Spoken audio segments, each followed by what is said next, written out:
The Dearborn Independent, December 11th, 1926, Volume 27, Number 8, Mr. Ford's page. So much has been said about goodwill that many honest minds have become suspicious of it. It serves very well as a Christmas sentiment, and it ornaments the oratory of statesmen who do not mean what they say.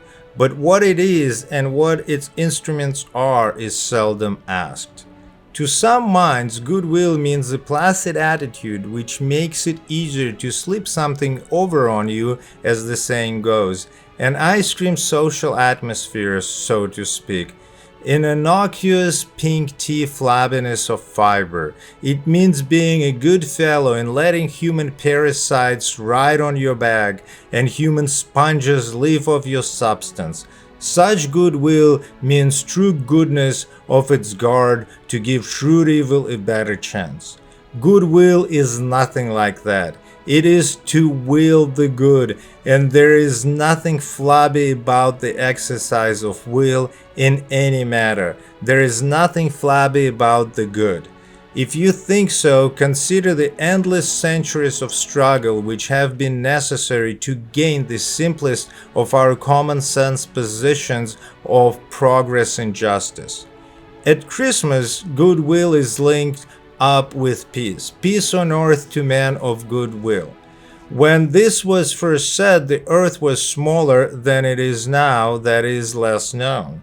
Men were fewer, goodwill was a scarce quality, and peace was but a fitful dream between the horrors of recurrent wars. The earth is now larger, more widely known.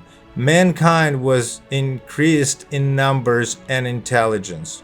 Goodwill, we may say, is more generally recognized as less a sentiment than a working law of life, and peace is the universal quest. But goodwill has never operated without its instrument.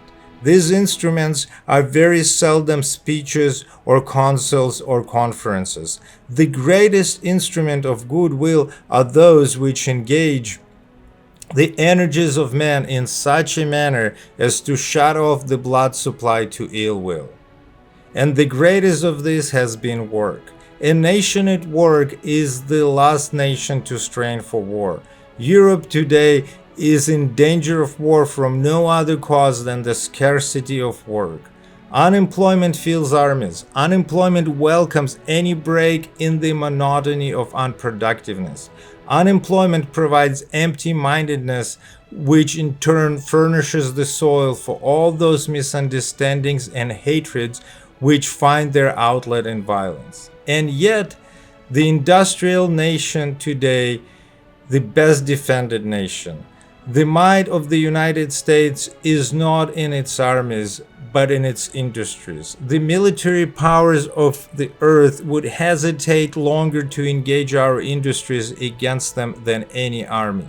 The workers of the world's industries do not seek war, but they are more than a match for the war makers when need requires. So this is just a suggestion that we consider industry, the opportunity, and the habit of work among the chief instruments of the goodwill in the world. Busy hands are seldom quarrelsome.